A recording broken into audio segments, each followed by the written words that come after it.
sensación fuerte. ¿Cómo estamos con la ansiedad? ¿No? Acá tenemos la tablita, de 0 a 3. Sensibilidad está normal, ¿no? Hipoestésica, anestésica, parestesia. Si no, solamente tenemos que poner. Luego viene la evaluación muscular sensorial del nervio trigémino. ¿Se acuerdan cuando hablamos del nervio trigémino del par 5? ¿No? Entonces aquí vamos a ver cómo está esa motricidad, ¿no? Morder fuertemente. No vamos a decirle muérdeme fuertemente, no vamos a poner nuestro dedo, pero sí le voy a dar de repente un trozo de manzana, porque tengo que ver la deglución, tengo que ver la masticación, ¿ya? Entonces no le voy a dar una manzana arenosa, no le voy a dar una ciruela que inmediatamente pues se corta, no, tengo que darle algo duro y tengo que darle algo suave, no le voy a dar un pan de molde que se nos va a destruir inmediatamente.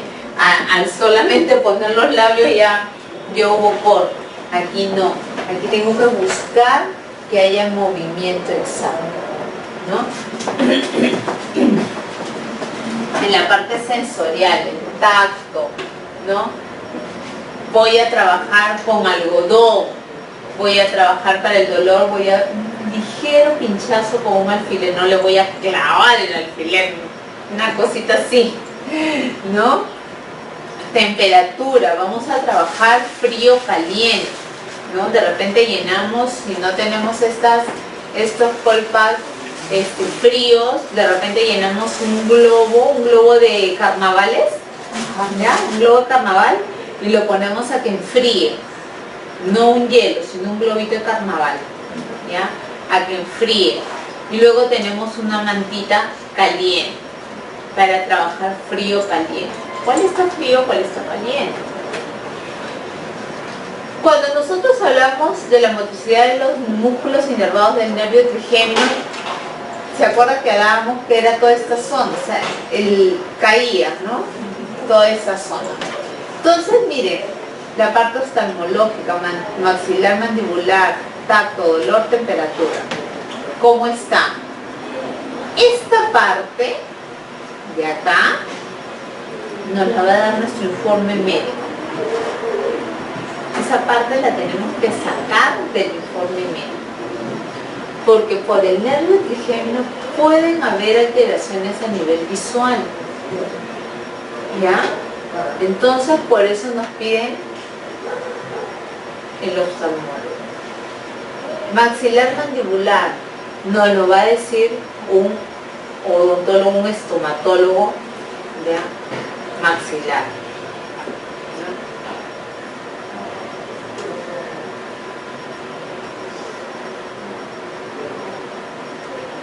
Aquí.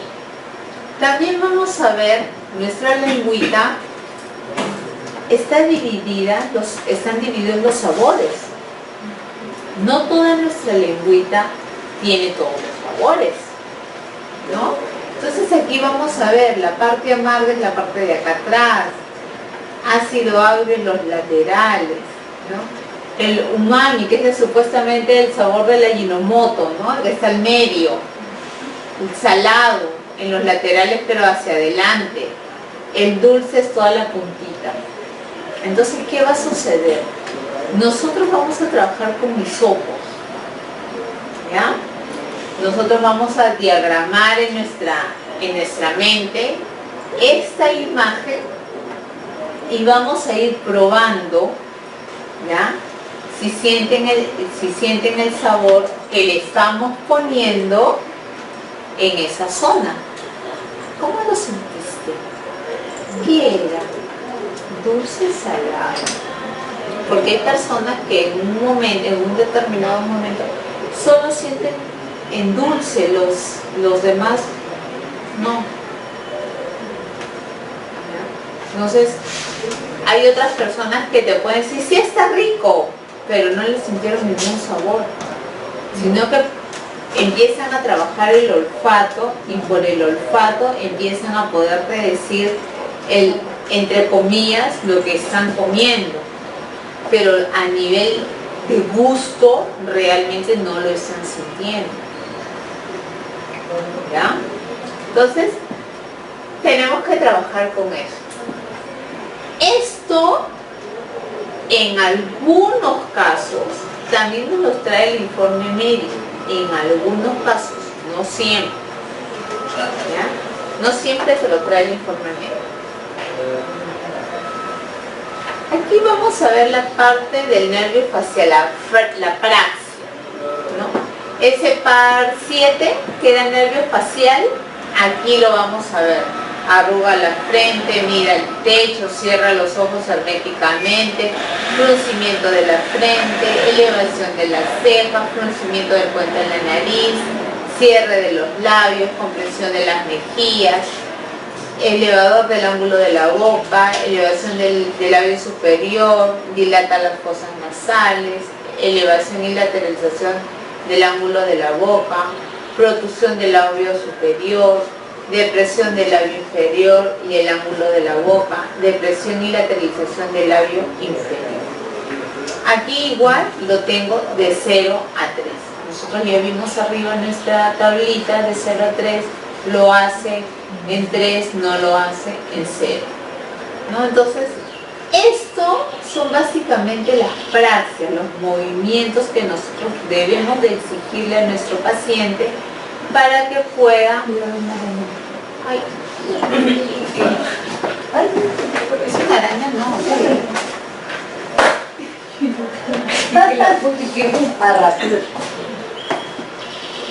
Ya. Entonces, aquí nosotros vamos a trabajar con esto. Lo recomendable cuando nosotros hagamos esto es que los filmemos, ¿ya? Para poder tener una respuesta exacta de nuestra evaluación. Esta parte ustedes también la van a encontrar en su módulo, ¿ya? Tienen también esta parte de exploración sensorial a nivel del nervio facial. Nosotros, ¿por qué hemos considerado o por qué se ha considerado en poner o utilizar más de 2 instrumentos de evaluación? Porque muchas veces el que ustedes tienen ahí es un instrumento bastante amplio, bastante bueno. Este también es muy bueno, pero hay veces complementamos, ¿no? Y hagamos una ficha nosotros, porque lo que puede ser importante de repente como instrumento para nuestra compañera, de repente para nuestra otra compañera no le es tan importante saber para el tema del lenguaje. Aquí se les está dando fichas amplias, sumamente amplias, donde está todo de todo, pero ya lo ideal es que cada una de ustedes cree su propia ficha, ¿no? ¿Qué es lo que a mí me interesa saber de mi paciente? ¿Qué es lo que yo necesito saber de mi paciente para poder decir, sí, pues, con estos datos yo voy a poder trabajar mi terapia de lenguaje? Con estos datos yo voy a poder trabajar con mi paciente. Tengo un pequeño de 2 años y 5 meses que no creo que sea problema de articulación, porque el MA y el PA sí lo dice más o menos, pero tiene creo con un problema de fuerza de voz, por decirlo así. Cuando yo lo grabo o me está observando, él en un momento no habla más que para decir no expresa ni que hasta, o cuando me hace feliz, baila, sonríe, pero cuando le hablas es como que se ríe. Me preguntas algo y yo lo grabo, y cuando le pregunto algo y ya me queda responder, porque si quiere algo es como que se dice no, pero no gesticula. ¿Que lo han llevado al neurólogo? Y ahora mismo con su mamita para que pueda ver, que yo le llevar nuestra información. Como me da la separación de la reflexión, pues, que al diálogo de la misma simulación los dos. Claro. Entonces, estoy de hacer la comparación de mano, pero no expresamos así el ma y el pa cuando lo habla es porque ma.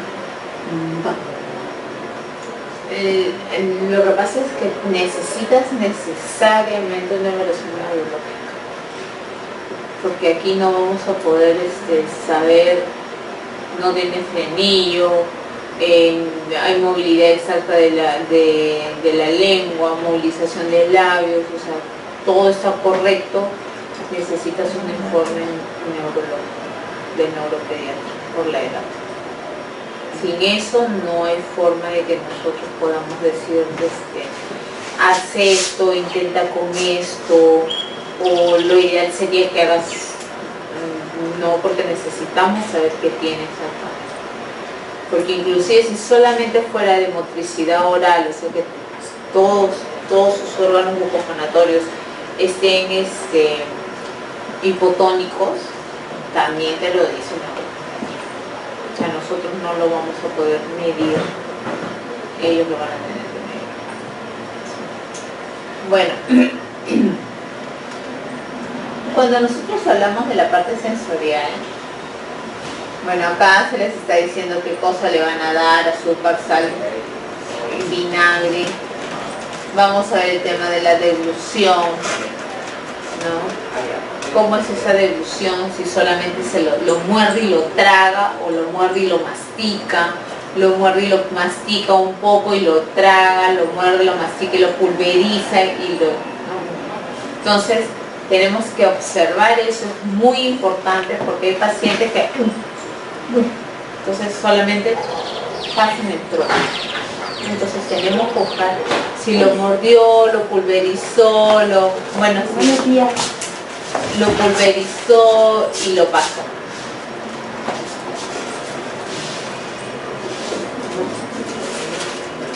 Igual acá, ¿se acuerdan que estábamos hablando de que son personas que a nivel de reflejos de la náusea lo podían tener alterado?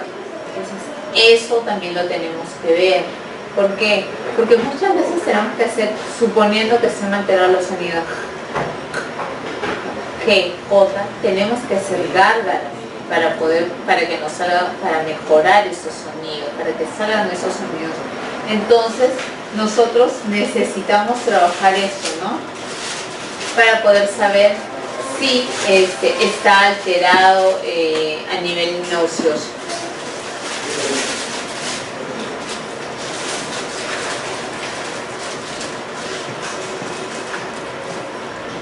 Aquí estamos hablando simplemente evaluación muscular y sensorial del nervio hipogloso, o sea, de la lengua, ¿no? Si dobla la punta de la nariz, si hay un acalamiento de la punta de la lengua, si hay una protrusión lingual, desviación de la lengua, retracción de la lengua, elevación posterior de la lengua. ¿Cómo está esa lengüita? ¿Cómo está trabajando esa lengua? ¿No? Aquí ya vamos a ver la parte articulatoria, ¿no? Entonces aquí ya estamos viendo solamente lo que es pronunciación, discriminación auditiva, ¿ya? Aquí abajo vamos a ver ya no solamente discriminación auditiva, sino estructuración silábica. Cómo va a organizar una palabra, cómo va a organizar todo un diálogo. ¿Se acuerdan que en los videos estuvimos viendo que ya perdían un poco el tema de articulación a nivel funcional, de cómo organizar toda una respuesta, ¿no? Entonces se iban por las ramas, ¿no? Los tipos de respiración es sumamente importante. ¿Qué tipo de respiración tiene ese paciente? Porque según el tipo de respiración nosotros vamos a saber qué tipo de terapia vamos a trabajar. Porque si es un respirador oral tenemos que trabajar tipos de respiración. Si está trabajando su respiración natural, entonces simplemente pasamos a seguir lo que nos toca, ¿no? Aquí ya vemos todo el tema léxico, gramático y lectoescritura. Aquí vamos a observar, miren cuántas evaluaciones tengo por hacer. No es que tenga exactamente que hacerle todas a mi paciente, pero tengo todas estas opciones. Por ejemplo, el día de hoy vamos a ver TEBI, ¿no? Que me va a dar un diagnóstico exacto de todo lo que es de lenguaje comprensivo. Entonces, son 5 hojas donde nosotros encontramos una evaluación bastante amplia. Si ustedes ven en su módulo, revísenlo por favor de inicio a fin, denle una ojeadita para ver si tenemos alguna duda con respecto a, empieza en la página 22 la evaluación. A ver, en los informes, en el informe médico, básicamente cuando nos traiga un informe del neurólogo, ahí nos van a poner algunos de los datos que nosotros estamos encontrando aquí. La intensidad la van a medir con unos aparatos, no sé si ustedes han hecho una evaluación con el espirómetro, donde tienes que soplar, ¿sí? Es como un tubo que al final tiene una bolita y que tienes que subirlo, ¿ya? Entonces, de ese examen y de otros va a salir ese resultado.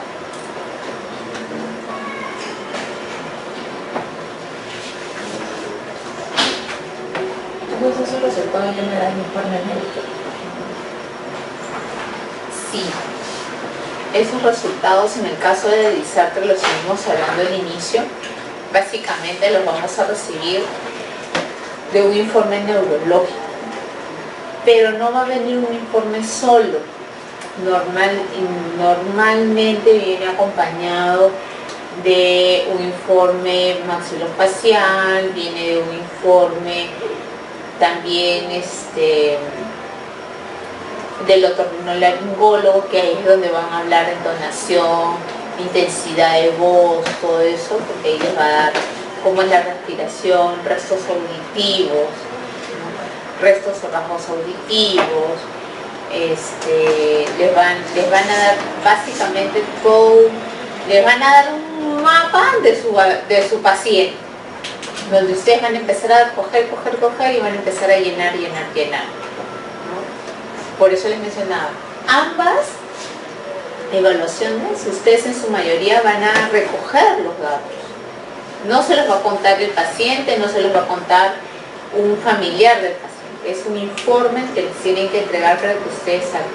¿Por qué es importante? Porque nosotros, bueno, al inicio estuvimos viendo unos videos donde veíamos los casos, pues, de una señora que hablaba y solamente veía que movía ligeramente la boca y que no salía sonido, que es más o menos lo que tú nos estás mencionando de tu alumnito. Pero es así, entonces para poder saber qué es lo que tienes que trabajar con ella, necesitas este informe, ¿no? ¿Qué cosas te ha alterado? Voy a trabajar modulación de la voz, voy a trabajar sonidos alterados, ¿qué voy a trabajar? Entonces, ya vimos esta evaluación y ahora, ¿qué necesitamos hacer? ¿Qué necesitamos tener? Nosotros vamos a ver, bueno, los objetivos del examen, ¿qué cosa es? ¿No? ¿Cuál es mi objetivo del examen? Que nos dé una idea global de qué paciente estamos recibiendo. Mi objetivo del examen tiene que ser la información exacta para yo poder armar qué cosas, mis programaciones. Mi examen tiene que ser lo más minucioso posible, porque en el caso de las Disartres, que son tan diversas y básicamente son motoras, nosotros necesitamos saber qué es lo que vamos a trabajar, hasta dónde vamos a poder ayudar según el examen. No es que tú digas, sí, nosotros vamos a lograr que él articule natural y normalmente, pero si está comprometido el nervio trigémino, si está comprometido el nervio facial, nosotros, como lo mencioné hace un momento, vamos a necesitar el apoyo, o nosotros ser el apoyo de qué, del fisiatra, ¿no? Quien va a trabajar toda esa parte, va a tener todo ese trabajo. Entonces nosotros vamos a depender de otros organismos, de otros doctores, de otras atenciones. Entonces, nuestros objetivos tienen que ser muy claros, ¿no? Mis objetivos específicos de las pruebas que yo voy a hacer a nivel de pronunciación, sea Blow, sea Teddy, sea Foster, cualquier elemento que yo utilice, ¿ya?, tiene que ser claro en función de lo que yo voy a tener que lo que yo voy a querer lograr. Yo no le voy a pues tomar todo Blow si mi paciente es un paciente con disartria espástica,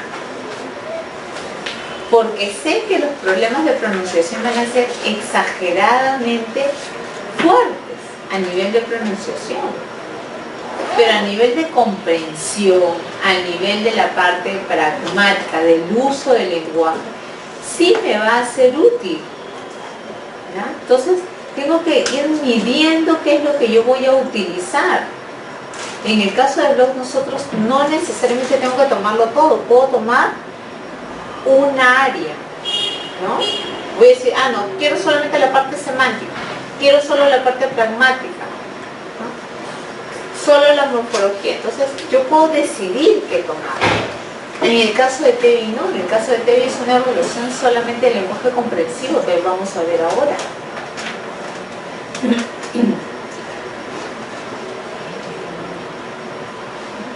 Vamos a determinar las causas de la disartria y sus variantes, y eso lo vamos a determinar en función del informe que nos lo traiga. Más que determinar, nosotros vamos a saber qué paciente nos está llegando, porque nosotros vamos a tener un informe completo.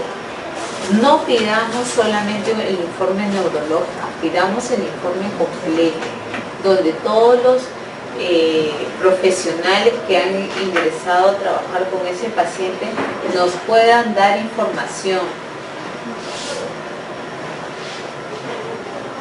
Determinar las formas de disartria que tiene según los síntomas motores, comprensibilidad y localización de la disartria. Eso es fundamental para yo poder armar mi programa de rehabilitación. Sin esto, yo no voy a poder armar el programa de rehabilitación, porque yo tengo que saber qué área motor está alterada, dónde está, qué tipo de comprensión tiene, para yo poder empezar a trabajar. Porque ¿qué pasa si tú estás preguntándole, o le estás diciendo, mira qué linda esa pizarra?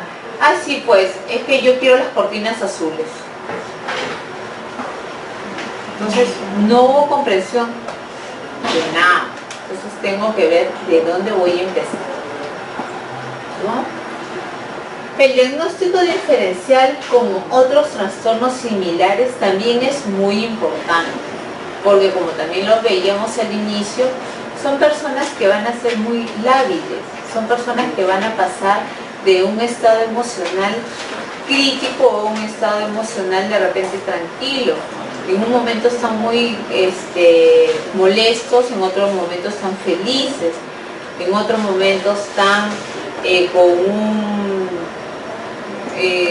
con una sensación de que todo les sale mal, y en otros momentos pueden estar muy optimistas. Entonces, esto también es muy importante. Planificar el trabajo de intervención y prevenir trastornos secundarios. ¿Qué trastornos secundarios puede tener? ¿Qué desencadenantes puede tener? Eso solamente nos lo va a dar el médico que esté atendiendo al paciente con disartria. ¿Qué otros desencadenantes va a ir? Porque va a haber, como lo hemos visto, hay disartrias degenerativas por una enfermedad degenerativa, y hay unas que no, simplemente por un desorden. Entonces, si es degenerativo, ¿hasta dónde va a degenerarse y cómo se va a degenerar, ¿no? El tema de la disartria está unido a pacientes con Alzheimer, está unido a pacientes con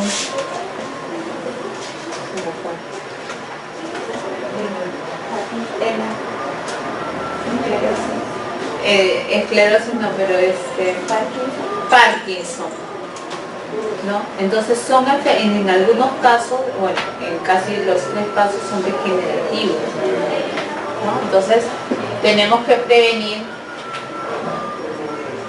Nuestros objetivos específicos van a ir a nivel articulatorio y muscular. ¿Por qué? Porque nosotros vamos a determinar si según los nervios craneales que están alterados, qué funciones vamos a reprobar. Por ejemplo, si pensáramos sin ninguna alteración adicional que está a nivel de nervio facial, ¿ya? El par 7, nosotros sabemos que vamos a trabajar masajes, que vamos a trabajar praxias, ¿ya? Que vamos a hacer estimulación miorofacial, ¿ya? En general voy a trabajar deglución, ¿no? Masticación, ¿no? Entonces, porque eso es lo que me va a ayudar al tema de una mejora en nivel de articulación. Cuando nosotros hablamos del aspecto articulatorio pronunciativo, aquí estamos hablando de los fonemas que los sonidos que se han perdido, o los sonidos que se están sustituyendo, o los sonidos que se están distorsionando. Nosotros aquí vamos a complementar estos programas como que fueran unos pacientes con dislalia, ¿no? Porque voy a trabajar una sustitución como tal. ¿Qué ejercicios tengo que hacer para mejorar esas sustituciones? ¿Qué ejercicios debo de hacer para fijar el sonido que ha olvidado? Si es un paciente adulto y sabemos que antes se articulaba adecuadamente, y hemos visto que una de las características de un paciente con disartria es que omite algunos sonidos. Recobrar ese sonido, fijar nuevamente ese sonido, como que fuera un niño de 2, 3, 4 años que no ha adquirido todavía ese sonido. ¿Ya? O sea, por eso, en este caso, en el área de articulación, lo vamos a trabajar como un paciente de dislalia, con todas sus fases y con todas sus partes. Fonológico y foniátrico. Aquí vamos a trabajar discriminación auditiva, ¿ya? Estado de voz y nivel de alteración prosódica. La base de esto es discriminación auditiva, así como trabajamos a nivel de dislalias con todo el tema de discriminación auditiva, todo por dónde está sonando. Te estoy diciendo gato, te estoy diciendo cato. ¿Qué te estoy diciendo? ¿Suenan igual? ¿Suenan diferente? Te estoy diciendo pam pam, ¿suena igual? ¿Suena diferente? Te estoy diciendo pam pam, ¿suena igual? ¿Suena diferente? ¿Por qué? Porque ellos necesitan fijar los sonidos en las palabras. Y es por eso que yo debo de trabajar muchísima discriminación auditiva. Hemos visto que su voz se va a ver alterada, en algunos casos está ronca, en algunos casos está áspera. Su tono, su nivel de voz de altos bajaron, están muy bajitos.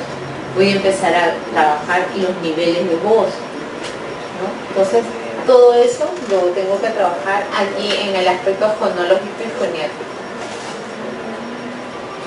Aspecto respiratorio. Hemos visto que nuestros pacientes con disartria van a cambiar. Entonces, por eso nosotros debemos determinar el tipo y el modo de respiración que tienen ahora. Y a nivel léxico, gramático y lectoescritura, son pacientes que van a alterar su lenguaje oral y escrito. Van a alterar el lenguaje escrito porque alteraron el lenguaje oral. Porque se sabe que así como hablo, escribo. Y si empiezo a decir gato en vez de gato, cuando yo diga mira el gato, voy a escribir mira el gato. ¿No? Porque yo me estoy repitiendo gato, gato en vez de gato.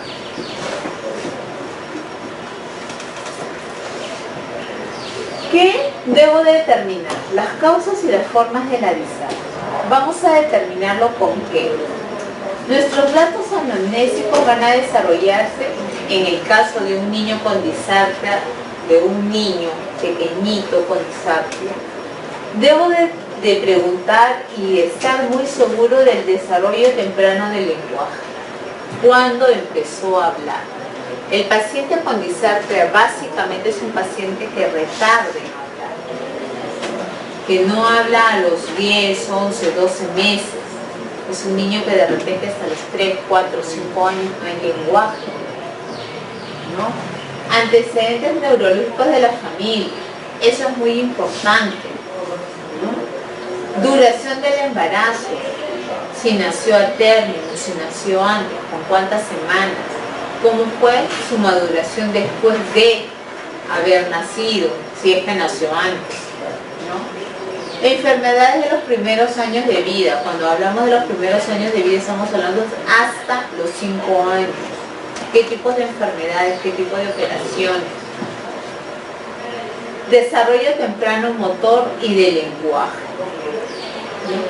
¿Cómo fue ese desarrollo motor? ¿Fue un desarrollo motor a la par del lenguaje o fue un desarrollo motor normal?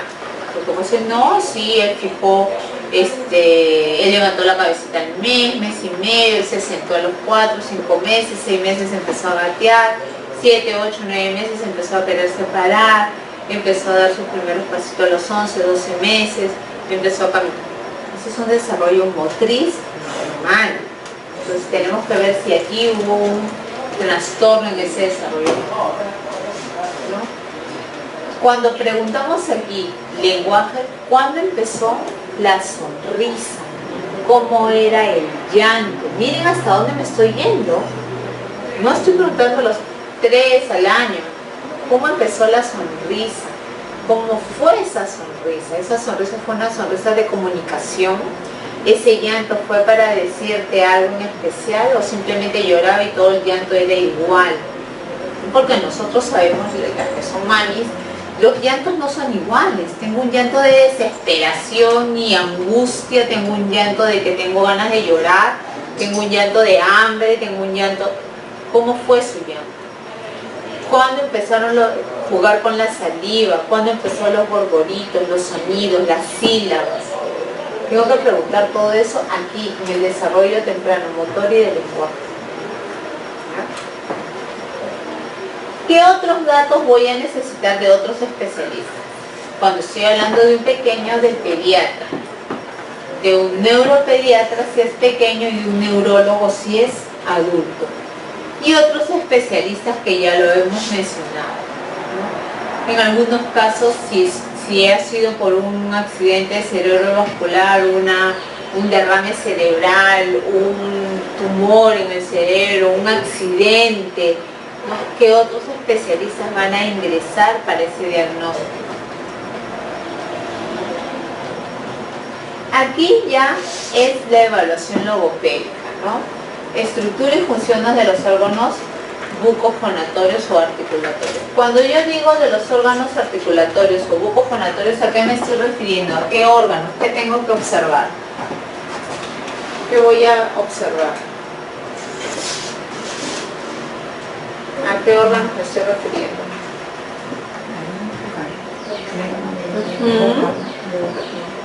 La lengua, laringe, faringe, ¿qué más?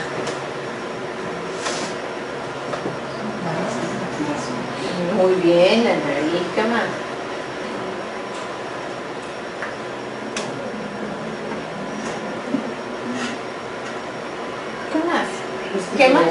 ¿Qué más necesitamos para poder hablar? ¿Qué se tiene que mover para que salga? La lengua, los dientes, los labios, ¿no? Entonces todo eso lo voy a... ¿Cómo está? ¿Cómo está su estructura? ¿Tengo los dientes completos? ¿No tengo los dientes completos?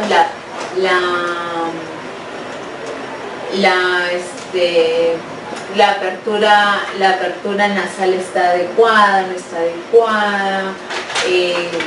De repente por ahí pues yo no cierro adecuadamente la boca, soy un respirador oral, mi lengua es hipotónica, tengo una macroglosia. Tengo que observar todo eso aquí. Mis dientes no están adecuados, me faltan dientes, mi mordida no es la adecuada. ¿Ya? Y estados de lenguaje oral y escrito. Aquí tengo que evaluar a nivel de articulación, a nivel de lenguaje comprensivo, a nivel de estructuración escrita, cómo está. ¿Ya? Entonces, eso es lo que yo necesito para poder determinar mi trabajo con un paciente con dislexia. Necesito de todo eso. no solamente de una evaluación, sino necesito de todo un informe, de no una sesión, sino de varias sesiones para recién poder decir, voy a trabajar. ¿Qué cosa hay entre una disartria y una afasia? ¿Por qué necesitamos mencionar hoy día a la afasia? Muchas veces se considera o se confunde la disartria con la afasia, porque la mayoría de nuestros pacientes, cuando son pequeños, el desarrollo del lenguaje o la aparición del lenguaje se da en forma retardada, llega después, ¿no? Entonces, ¿qué vamos a encontrar? Que en la disartria vamos a encontrar presencia de sincinesia. ¿Se acuerdan cuando en el video de Pedro Saresverte cómo se movía la señora, cómo se movían los movimientos que habían? Esos movimientos parásitos, esas son las sincinesias. Ritmo rápido o lento de los movimientos articulatorios. En su mayoría en disartria es lento. ¿Ya? Presencia de dificultades en los cambios de los movimientos articulatorios. Si ustedes veían en un momento, como decíamos hace un rato, ¿no? Te puedo decir carpeta y dentro de un segundo te puedo decir apeta. Y no es que no haya fijado el sonido, sino que hay trastornos en esos sonidos. ¿Ya? No hay estabilidad en las alteraciones pronunciativas, dificultades de automatización de los sonidos, presencia de alteraciones prosódicas. No te pueden seguir, como lo hemos mencionado, una conversación. En algún momento se disparan por otro lado. ¿Cuál es la característica de la afasia? Sustituciones básicamente es un fonema por otro. En caso de la afasia, la lesión se sitúa en las zonas posteriores. En caso de la disartria, son en las zonas anteriores. A nivel cerebral, nosotros cuando nos entregan un informe de afasia, nosotros nos van a mencionar en qué lado y en qué zonas está, lo mismo que en disartria. Y en el caso de disartria, en su mayoría son en el lóbulo parietal. El paciente con estas alteraciones manifiestan dificultad tipo olvido de los movimientos correspondientes. El afásico es un paciente que siempre va a estar en constante, le vas a tener que estar recordando constantemente la posición, cómo es la forma del movimiento exacto. ¿No? ¿Qué trabajo preventivo debo de tener? Prevención primaria. Nosotros cuando hablamos de una prevención primaria debemos de hablar de los primeros años de vida. Los primeros años de vida son, para los niños, son un grupo de bastante riesgo. Es por eso que deben de ser constantemente evaluados por un médico, deben de ir a su control de CRED, ¿no? Si no quieren hacer el control de CRED, bueno, que asistan constantemente al pediatra para que puedan tener un control, un seguimiento normal, ¿no? Se dice que para la enseñanza y educación de estos tipos de niños, nosotros debemos de trabajar motricidad articulatoria en todos los ambientes, no solamente en el ambiente familiar, sino debemos de trabajar en todo momento. En el caso que se convierta una persona que tenga disartria, un niño, nosotros debemos de darle la mayor cantidad de instrumentos para que él se pueda comunicar. Nosotros podemos trabajar con un paciente de disartria básicamente con lenguaje visual, que es los PECs, pero que le vamos a exigir que articule. No por trabajar con PECs significa que el niño no va a articular, sino que los vamos a ayudar a organizar frases que ellos deben de articular. Cuando hay algunas personas que escuchan PET y dicen, no, porque yo quiero que hable. No estoy diciendo que el TEC es para las personas, los niños que no van a hablar. Es una fase donde tú vas a ayudar al niño a adquirir vocabulario, a organizar y estructurar oraciones, a organizar horarios, ¿ya? A organizarse en función de qué tengo que hacer, qué tengo que decir, cómo lo tengo que decir. No es que es pan, quiero pan, dame pan. No es hambre, tengo hambre. Entonces, el uso de los PEC, en el caso de niños con afasia o disartria, no es para que no hablen. Podemos usar estos PEC como ayuda a una organización para su lenguaje comprensivo y expresivo.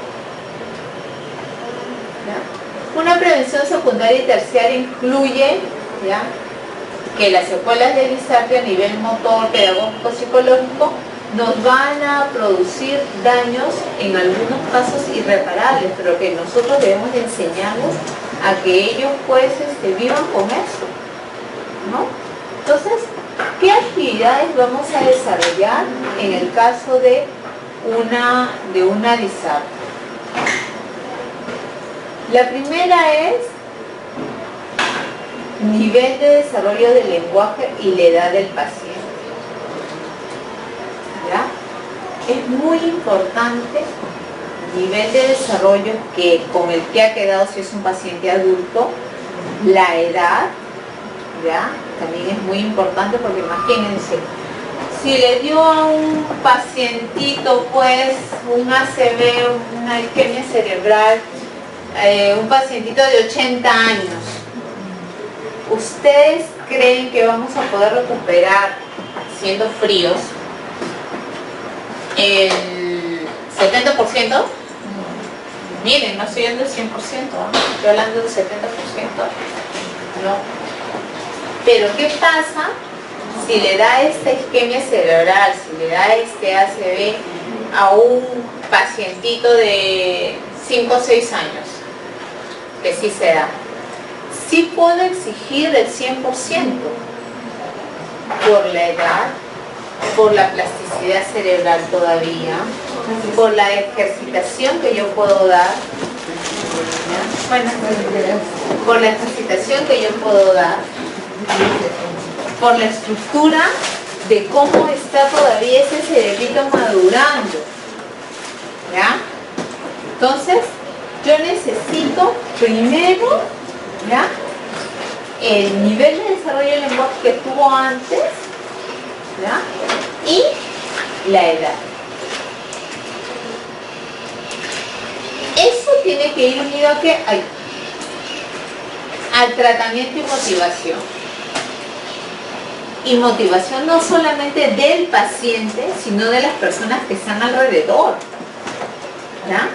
Porque muchas veces, ya pues tiene disartria, ya tenemos que aprender a vivir con eso. Pero si tiene 40 años ese paciente, también puedes ayudarlo. Pero aquí, cuando tiene 40 años, va a depender de la familia, no solamente de las ganas de él, porque él va a ser un paciente que va a estar en subidas y bajadas, porque va a ser un paciente depresivo, porque está en una edad donde tenía de repente pues definitivamente solvencia económica propia la debe tener. No estamos hablando que tenía mucho dinero o poco dinero, sino que era una persona que económicamente se podía mantener sola. Entonces aquí en este momento perdió eso. Y es una de las partes principales de la persona. En el caso de los varones, si es el proveedor de los ingresos en casa, imagínense, o sea, una carga adicional para poder entrar en depresión. Si es una mujer, ¿qué va a suceder si tiene hijos pequeños, ¿no? Entonces, los estados anímicos con los que vamos a luchar en ese momento no es solamente el paciente, sino las personas que están a su alrededor, que tienen que ayudar principalmente a que todas esas angustias salgan y se dedique básicamente a una rehabilitación, ¿no? Yo conocí a un paciente donde en algún momento él decía que ya no quería venir. ¿Pero por qué no quieres venir? No, ya no quería venir. Me dijeron, ¿puede venir a la casa? Voy a su casa. Y agarré y decía, ya no. O ya sabía que yo ya iba a llegar en ese momento y él se dormía. Entonces ya sabían de que si él estaba dormido yo me tenía que ir. Hasta que un día, por ahí, le digo, ¿pero qué pasa? ¿No? O sea, ¿qué ocurre? Y llevé a un amigo.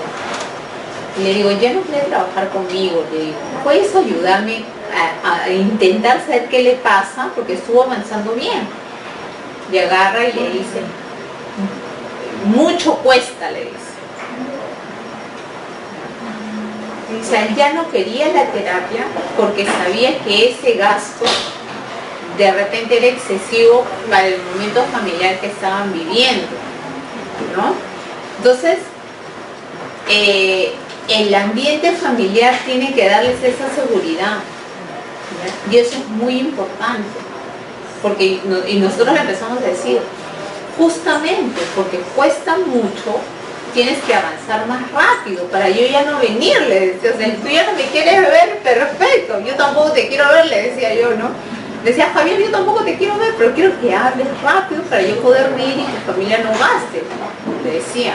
Y era un muchacho que tuvo un accidente, él estudió en la Universidad de Lima, y tuvieron un accidente por San Luis. Entonces, y él ya no quería, pero le decíamos, vas a poder terminar la universidad, vas a poder hacer todo lo que hacías antes. Entonces, apúrate, le decíamos, avanza, practica. Entonces, un poco como que la familia tuvo que entrar por ahí y le decían, no te preocupes, si tú practicas más rápido vas a salir, porque quedó con otro tipo de secuelas adicionales a eso, motrices, ¿no? El accidente fue bastante grande. Pero es eso, ¿no? Las personas que están alrededor tienen que ser un punto fuerte, un afianzamiento fuerte para que la persona que está en la terapia pues quiera y tenga las ganas de avanzar, ¿no? La adaptación social es un paciente que ya no va a querer salir si queda con este tipo de secuelas. Entonces ya no le va a importar para qué. Es lo natural, es lo normal, ¿no? Que te hagas un mundo pequeñito en la cabeza, pero nosotros tenemos que ayudar a que eso salga, ¿ya? Y debemos de realizarlo por etapas, básicamente. Tenemos que ingresar, no exigiendo, un poco que juego, un poco que converso, un poco que de repente al inicio no se van a ver muchos progresos, pero lo que tú tienes que conseguir primero es que si es un adulto, esa persona te tenga confianza. Y si es un pequeñito, que ese niñito entienda que lo que vas a hacer es para que él pueda comunicarse. Entonces, en ambos casos, lo que necesitamos primero es lograr conquistar al paciente, conquistar que lo que nosotros vamos a hacer es ayudar, ¿no? Y cuando es un adulto simplemente no te va a querer ver, no va a querer abrir la boca, no va a querer abrir los ojos, ¿ya? Yo tengo una amiga, una colega, que y nos hemos hecho muy, muy, muy amigas. Ella es terapista física. Entonces íbamos donde esta señora, y cuando ella ya estaba terminando, ella sabía que ella terminaba y yo llegaba. Entonces, cuando ya está terminando, empezó así. ¿Sabes? Su silla de ruedas está así. Entonces, Rosemary le decía, Sandra, nada de dormirse, ya llegó Pilar, nada de dormirse. Y él pronto empezó a caminar. ¿Pero por qué? Le cansaba, obviamente, que yo le hacía masaje, le tenía que dar el dedo, jalarle la lengua, moverle la lengua. Entonces, la cansaría, la aburriría, pues, ¿no? Porque ella era una persona mayor. Pero sus hijos, pues, no, decía, mi mamá tiene que tener todas las terapias y todo lo demás. Entonces, ¿qué hicimos? Porque ella llegaba y estaba, puso su cara, sus manos las cruzó así, no abrí, no levantaba, ni con grúa le levantaba la cabeza. Entonces yo empecé a llegar a la mitad de la terapia. Entonces, mientras que la otra le hacía los masajes por las piernas, le hacía masajes en los brazos, yo le hacía masaje en la cara. O sea, no, ya, ahora vamos a cambiar, ahora Rosemary te hace arriba y yo te hago abajo. Y empezamos a hacer así. De pronto ella ya empezó a caminar, no caminar, pero sí a dar pasitos con su andador. Entonces, ella tenía que llegar con el andador, por ejemplo, donde está la pera, ¿no? Entonces ella tenía que pronunciar, pera. Ya, vamos al otro, ¿qué es eso? Entonces empezamos a hacer las dos la terapia juntas, porque ella necesitaba que camine y yo necesitaba que hable. Entonces, ella ya después metía unas pelotitas en una canasta. Entonces a cada pelotita yo le pegué imágenes. Entonces, a ver, ¿qué cosas he encontrado? ¿No? Entonces la pelota que sacaba nos tenía que decir la palabra, pues, ¿no? Y así. Entonces tienes que buscar las formas de poder definitivamente hacer la terapia, ¿no? Entonces, como sea. Pero tienes que ir paso a paso. Tienes que buscar, no podemos insistir porque un paciente que no quiere no avanza. Y yo siempre he dicho, si tu paciente ya no quiere, es mejor dar a veces un paso al costado y buscar a otro profesional. Y tú mismo buscar y recomendar a otro profesional y buscar el por qué no quiere hacerlo. Porque es mejor, queda mejor. Y yo siempre, yo he descubierto eso, ¿no? Hay veces yo no he terminado con un paciente y lo he pasado, pero sí me han recomendado estas familias, ¿no? Me dan, no, anda, porque mira que me pasó esto, pero ella me trajo... Entonces, no es que tu paciente y la familia se olvidó de ti. Siempre quedas latente en esa familia, porque ayudaste, porque viste la mejor manera, ¿no? Porque ya no querían conmigo. Entonces, pero ¿por qué ella no quiere? Tengo que saber por qué no quiere. Entonces, traía a otra amiga y hacíamos los cambios. Hay veces iba yo, hay veces iba ella, y empezamos así. Entonces, y bueno, con Rosemary, que es la terapista física, ella igual, ¿no? Hay veces me dicen, no, ya no quiere nada conmigo, voy a llevar a otro terapista, ya no voy a venir. Y es así, porque el paciente adulto se cansa, el pequeño se cansa mucho más, ¿no? Entonces, y cuando el papá ya no ve que estás avanzando, el papá prefiere cambiar de terapista. Antes que eso suceda, ustedes empiecen a buscar cuál es la mejor solución. Y bueno, en caso de PCI, intervenir en la etapa preoral, que es la de 0 a 3 años, ¿no? Los pequeñitos que ya nacieron con su PCI, ya con parálisis cerebral, ya sabemos que debemos de iniciar desde chirriquititos, con motricidad oral, con ejercicios. Entonces, ingresar en ese lenguaje desde muy pequeñitos. ¿Qué sucede aquí? ¿Qué más necesitamos? Trabajar respiración, relajación. Son pacientes que casi siempre van a estar tensos, van a estar duros, ¿ya? Vamos a trabajar soplo. ¿Por qué? Porque tenemos que modular esa respiración. Tenemos que trabajar el soplo adecuado, ¿ya? Tenemos que trabajar todo el trabajo mandibular. ¿Cómo es el trabajo mandibular? Con masticación, con deglución, porque justamente tenemos una lista de 3 pastas cuando tú mueves. Entonces, ¿qué necesitamos? Y tenerlos comiendo mayormente. Trabajo lingual, ¿no? Trabajo de la lengua. Esa lengua puede ser hipotónica o hipertónica. ¿Qué necesito exactamente? ¿Qué es lo que debo de hacer exactamente para buscar el tono adecuado? Muchas veces nosotros solamente no vamos a poder con este trabajo, vamos a necesitar de un fisiatra, un terapista físico que nos va a acompañar en el trabajo. Mira, yo necesito que aquí esté más relajado, ya. Entonces, en su caso ellos se me mira, yo necesito que esté haciendo, siempre estar en constante contacto con los profesionales que tienen al paciente, porque en la mayoría de estos casos no tienen un terapista, sino 2 o 3. Trabajo de labios igual, otros, que incluyen otros. Muchas veces nosotros creemos que cuando queremos hablar solamente necesitamos trabajar con la caja bucal o con los órganos bucofonarios. No solamente es eso, también necesitamos que nuestro paciente mueva o rote la cabeza. Necesitamos que trabaje hombros, necesitamos que trabaje manos.